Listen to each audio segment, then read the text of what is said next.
Andrew, congratulations on your new film, Atlas. Thank you very much. Yeah, we've been really happy with its success and all the eyes on it. It's been great. And ears, eyes and ears.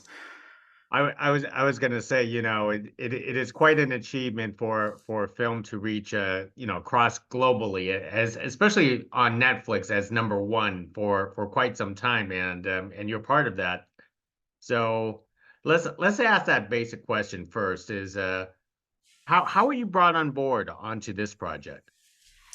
So I'm very lucky in that I've been working with this director and this producer for many years. This is the eighth project that Brad Payton and I have done together. And so I was brought on very early, actually, even before there was a script, before production. And I am very fortunate that Brad puts a lot of effort and energy into getting the music right on his projects. So it's not an afterthought. He thinks about it even prior to production and very early on. So I was this process probably began 5 years ago in terms of the research and starting to think of what the music would be doing to tell the story. So how did this process work between you and Brad? Does he just describe the scenes and then you come up with the melodies with the scenes, or does he basically describe like the moods or something like that? I mean, how does your relationship with Brad actually works in this case? Yeah, it works sort of on a more macro level initially, where we're trying to come up with what are the underlying themes of the film that maybe the characters aren't describing in the dialogue, but we want the music to help our audience follow along with. And also, often what are some relationships that the music can show are related to each other, but visually the characters never meet. So in particular, I started writing themes initially and theme ideas and trying to come up with, what is the sound of, what's a theme for an AI that has not been programmed yet, that's sort of looking for stimulus and looking for knowledge. What is that sound? And then what is the sound of that same theme dark because it's gone in a dark direction, and what is that same theme hopeful? So we start with really big broad strokes initially, and we have a pretty good idea of what those will be before he's finished filming. So so under this outline, the different themes. I'm assuming you have the theme for Smith. You have I the do. for the villains. You have Mm. theme probably what the theme for Alice. So basically, your outline is a theme for each of the characters, and then possibly combat situations. So sometimes you go by character. I kind of think of that as the Peter and the Wolf idea, where a character shows up. I find that sometimes limiting because um, it's sort of reiterating what you're visually seeing already. So if I can, I like to come up with themes of connection or a theme of love or a maternalistic theme that can apply to several different characters and in several different situations. But in this case, sometimes a theme that we'll identify with a character can be shared by others. So, for example, if there's a hero moment, and there is, I mean, there's moments where Atlas is heroic, and we'll hear Atlas's hero theme. But Sterling Cooper's character might have a heroic moment as well, and she can quote unquote lend her theme to his character from time to time, so that he can also feel that emotional elevation from the score. So what was the first theme that you actually came up with for this project? So the first theme, I call it Birth of a Species, and it's just sounding like this. It's this melody that's very innocent and naive, and an empty vessel waiting to be filled with knowledge and a soul. And that's really the first thing. And it's funny, I was in London on another project and working with some youth singers, and I had this girl hum this theme that I'd sort of been playing around with, this earworm. I recorded it, I brought it back to Brad and said, "What do you think?" And he said, "I don't know what we're using it for, but that's definitely going in the movie." So that was sort of our first catalyst, our first seed of an idea for this. Tell us about the theme that you came up with, the relationship between Atlas and Smith. If my ears were correct, there was a piano accompaniment with that. Yeah, I grew up when in the time of Max Headroom and all these sort of digital uh, robots talking to us, R2D2, C3PO, all this whole idea of music and sound really focusing on the digital aspect. And Smith, I mean, this is so far in the future. And even when you think of Siri or Alexa or any of our the computer AIs that we talk to, they are very, very human. They're trying to be human, and we're actually, I'm sure, well beyond the point where we can tell the difference. Although I had a couple phone calls, spam phone calls last night that I would say did not hide the AI very well. But so for Smith, I wanted to come up with a theme for their relationship that was very human and emotional and didn't feel like it could be replicated by AI. And for me, Smith is the Pinocchio in the film. He wants to be a real boy. He wants to be human. And I wanted the music to reflect the aspects of him that are human. And as Brad said, there's so much technology in this film already. The music really needs to play what isn't on screen, which is these human connections with non-human entities. I know there it seems like it could be an irony, but how much did you want to avoid using like electronic type of music into a film like this? Because when some people when they think of sci-fi, they'll think like electronic music, or even more controversial is even using AI to assist you, especially with the theme of this movie. So those are, I mean, those are all ideas we talked about. The AI thing never really seriously, but we did sort of ponder it. The electronic element, I mean, I think initially when we were at the script and conception stage, we thought about it. I actually thought, when I look ahead, this is going to have a much bigger electronic um, part to it. And in the end, there was, as I said, there was so much technology on screen, and Per Hallberg, our amazing sound supervisor, had come up with these incredible servos and motor sounds that were, very well established in the soundscape of the film. So doing more of that in the music just felt like we were weighing the teeter-totter too heavily on one side. So the music very quickly kind of wanted to be more organic and less electronic. That said, there's a lot of analog synth in the film, which is basically electrical signals put through pots and filters and knobs and sort of the 70s stuff that you picture making electronic sounds with. I have an amazing sound programmer, Michael White, who did some incredible sounds like that. But they too sound alive. They don't sound electronic, and they're not digital. They're just using electricity to make weird sounds. So explain about the orchestra music that you used for this. How many instruments and what was the main accompaniment? It was probably one of the biggest orchestras I've had. We recorded it at I mean, purely schedule wise, we had to record half of it at Abbey Road and half of it at Air Studios, which are the two big studios in London. And it actually could not have worked out better because in my dream, my reason for recording at Air would have been the sound of the brass and the percussion and the woodwinds and the enormous reverb they have there.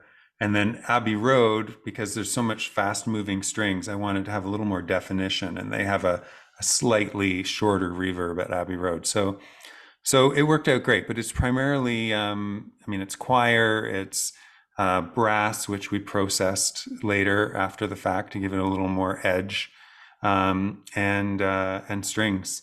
And actually, the woodwinds, while some of it was recorded at Air Studios, we spent a day recording certain woodwind elements in Aldwych Tube Station, which is an abandoned subway station underneath London.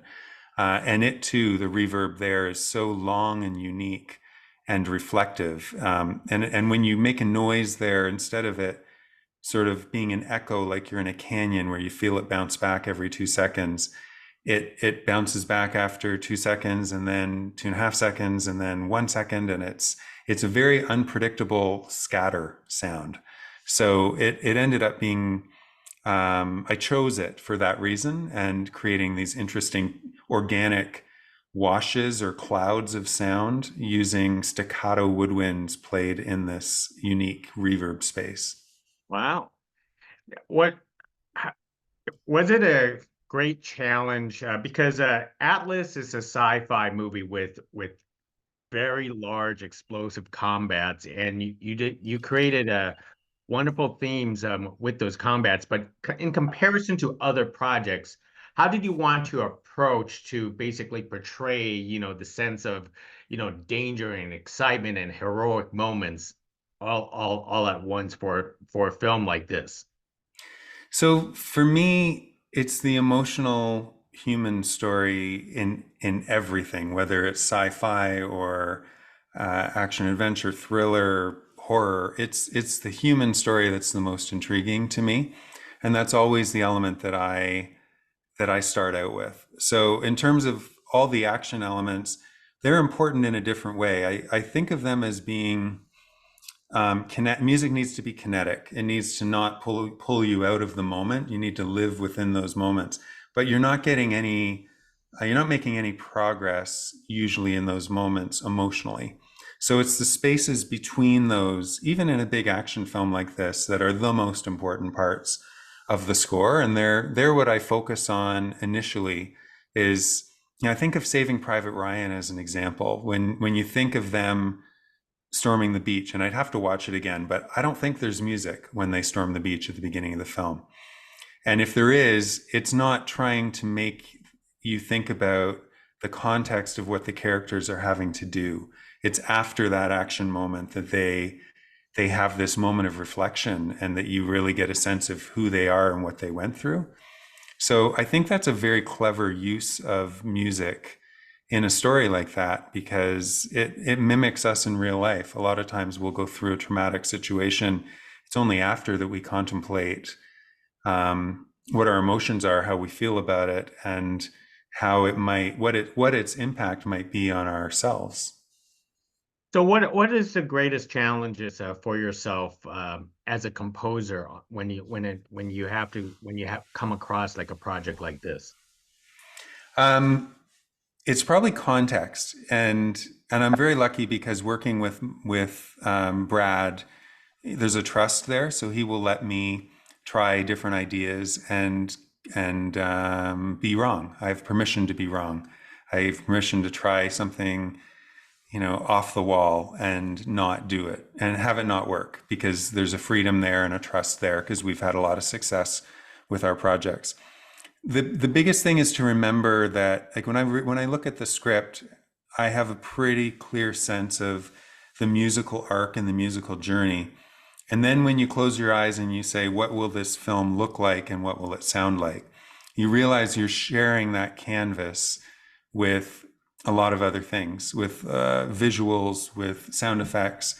So the biggest challenge is really trying to carve out the moments where the music can have an opportunity to say what it needs to say, and also to find the moments where the music is just complementing the other parts of the story.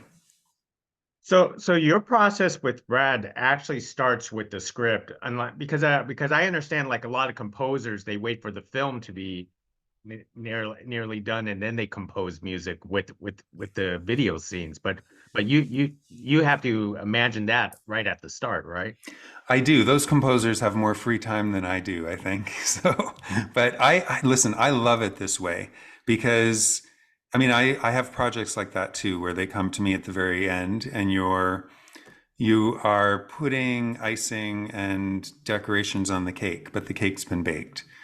I love coming in early, because I get to see that some of the discussions I have with the director, and some of my emotional reactions end up being shared with the actors, or sometimes the music's played on set to give a sense of what tell the crew and the actors what the end result will be. I did a project called Poacher, where there's a cue I wrote for the director Richie Mehta, and I played it for him, and he said, "Oh my gosh, this is the train chase. This is when they're chasing on the train." And then he took it 3 days later to set, and when they were on the train, and he piped it through the entire set as they're running through the train. And when he sent me the scene, I thought, wow, I almost have to do nothing, because they have run at the right pace. They have choreographed their movements to where the music changed. So working with Brad's very much like that, in a less literal way, and that I think a lot of our discussions and a lot of the what the message the music is trying to say, he takes that into consideration and either echoes it in the acting or realizes he can leave space for it, for the music to tell that part of the story. That's wonderful. Andrew, I have to ask is what is your background? What got you started into music composition? So, like so many young kids, I took piano lessons quite begrudgingly and hated practicing. And I was infamous from my numerous piano teachers, which I'd always thought was my parents' choice to switch, but I'm pretty sure now it was probably the teachers crossing me off the roster. But I wouldn't practice. So I would basically be given a page to learn, and I would show up at my piano lesson having learned 3 bars, and I would just improvise the rest, somehow thinking the piano teacher wouldn't notice that this Mozart piece they'd given to hundreds of students before did not sound anything like it had previously.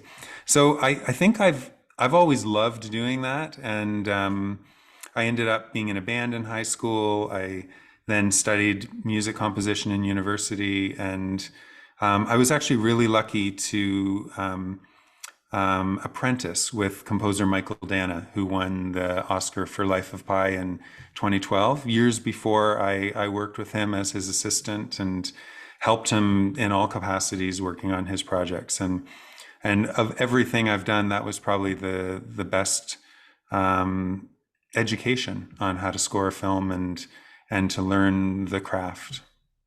So piano is one of your specialty instruments. For you personally, is there other instruments that you're specialized into? So specialize is a very strong word. I'm very mediocre. I'm the least mediocre at piano. I'm kind of bad at playing everything, but I pride myself in knowing how to play everything a little bit. And that goes a long way in helping me understand the instrument when I'm writing for it. Well said, well said. Well, let me start wrapping things up with you. I've taken a lot of your time already. Tell us about some of your upcoming projects now. So I'm currently scoring the 3rd season of Mayor of Kingstown with Jeremy Renner. The showrunner, writer, director, filmmaker is Taylor Sheridan, and I do 3 projects with him. So I do that. I do Lioness with Zoe Saldana, Nicole Kidman, Morgan Freeman, and then a new project called Landman with Billy Bob Thornton and John Hamm. Those are all Taylor projects. So I'm currently deep in working on those, and very excited that Mayor came out just this past weekend. Well, then let me before I leave you, is there a big difference between working with Brad and Taylor when on these projects? You know, every director and filmmaker is different, but Brad and Taylor actually have a lot of similarities. They both think of music very early on in the process, and they're both very musical, and and they both make room in their productions for music. It's very important for both of them. So similar to Brad, for Taylor's projects, I start writing well before they're shot and start sending themes and ideas to him. And we've actually ended up temping his projects with my sketches instead of with other films or other music, and that in that way is very similar to working with Brad. Well said. Well said. Andrew, thank you very much for carrying this conversation with us about the music behind Atlas. It is a wonderful film. A lot of people will watch it, and especially the fact that your music really set the tone and moods throughout from start to finish. Thank you so much. Yeah, I hope people watch it. It's a really fun ride. Well said. Thank you very much. Next Thank time. you so much. Take care.